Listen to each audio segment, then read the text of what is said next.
Happy Quarantino neighborinos, Dan here with news that doesn't suck. I've been pretty much just working and sleeping, so we're in the mobile office today, taking advantage of a small opportunity that I have. With that, we're going to work on our mental health and those of our family, friends, and neighbors, and how we're going to move forward. But first, we'll start with the end in mind. The choices we make, including how we treat one another and how we're supporting each other through this, Trudeau said, that is going to be how strong we come out of this. What does she mean? Glum reality. Pandemic of a mental health crisis. A job stripped away from a mother already struggling to feed her kids. An adolescent's faltering foothold on stability as tensions turn to blows between his parents. The zombie-like shutting down of a 5-year-old after a family member's coronavirus death. Ouch. She really knows how to hit you where it hurts. The staff of the Momentous Institute already hears the low roar of an approaching mental health crisis, especially within those communities that lack the access to resources that the rest of us take for granted. The Institute, recognized nationally for creating success for at-risk kids, runs a school for 3-year-olds through 5th graders in Oak Cliff. It offers therapeutic services there as well as at its Harry Hines Boulevard operation and in various communities. Plus, the Institute provides research and training to help scores of kids who Momentous team members will never even meet. Momentous is hardly alone in sounding the alarm. Research backs up this scary second wave. People's mental health needs increase after disasters, especially those like the COVID-19 pandemic, in which so many people are isolated at home without support. One of North Texas's leading experts on mental wellness, Dr. Madhukar Trivedi, with UT Southwestern, recently described the building tsunami to Dallas City Council members. The pandemic we are going through is really scary, but the pandemic of the virus itself is going to very rapidly be followed by a pandemic of a mental health crisis that will overwhelm us. Solemn page turn.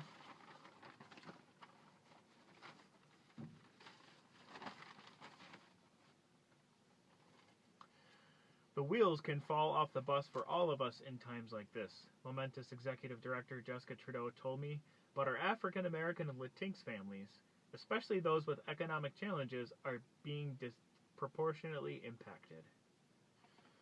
Online challenges. Momentous, which moved its school classes and therapeutic operation online in March, serves more than 5,000 North Texas children and their families annually. The average income of Momentous clients is about $30,000 per family. Whew. That's getting by in your skin. No one is turned away because of inability to pay. Referrals come from school districts, Children's Medical Center Dallas, Child Protective Services, and other agencies. Alina Ponce, Momentous's clinical director, told me that conducting therapy sessions online can be challenging for both the therapist and client.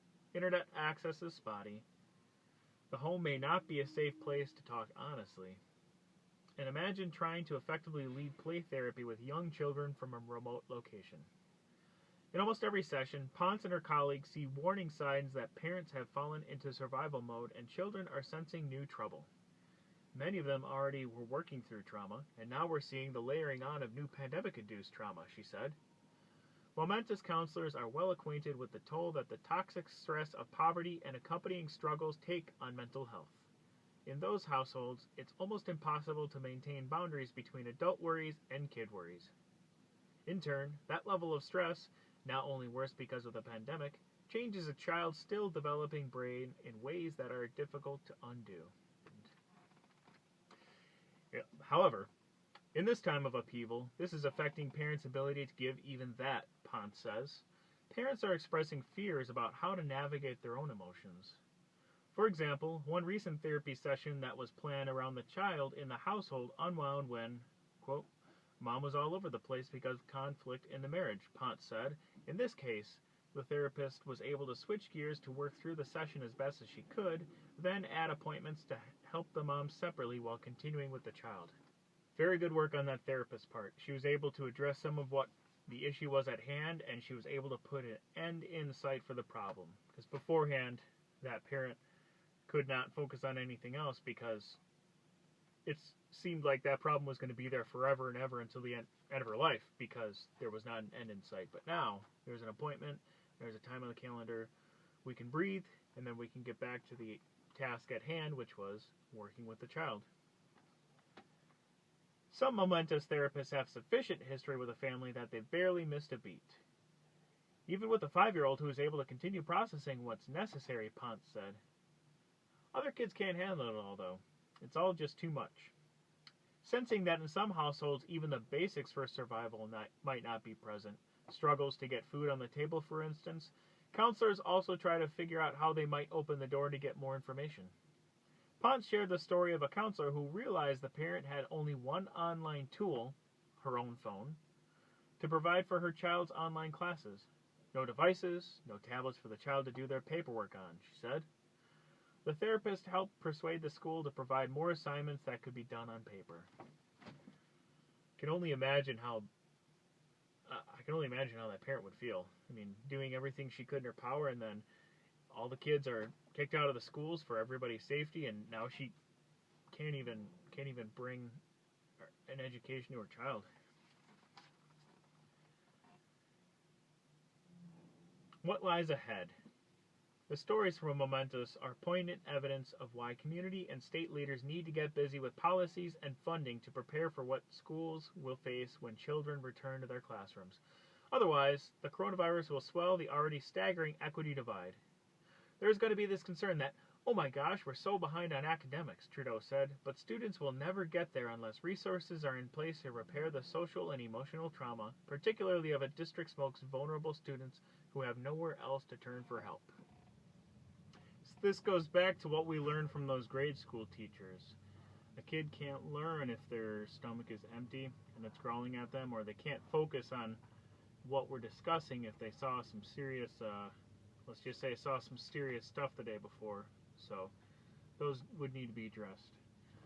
Part of Momentous's, if I could speak, I would say part of Momentous's long-term success and growing mental well-being springs from the partnerships it creates with its clients. The staff, both teachers and counselors, listens to the family rather than simply overlaying solutions they decide will work. Momentous also knows that now more than ever, its families need hope that things can get better, which is why it's doubling down on its strengths-based strategy. If all people hear is what's wrong, and what's wrong with my reaction as a parent, that's a beatdown, Trudeau said. But if I hear validation of my concerns, and here's what you can do to build on, that's a place I can start from in healing. The author shares a challenge. I hope all you bosses of government, business, education, and places of worship are listening. This is my first challenge to you to help, and it won't be my last. Step in with expertise and resources to bolster telemedicine framework. Protect mental health services when you start whacking budgets. Make sure that, when teachers return to the classrooms, their own emotional health is strong because they will be on the front lines of ensuring fragile children's mental well-being. And there is much that we can personally do as well. Check up on your friends and your neighbors. Give them regular phone calls. Make a list of people and, regularly call them.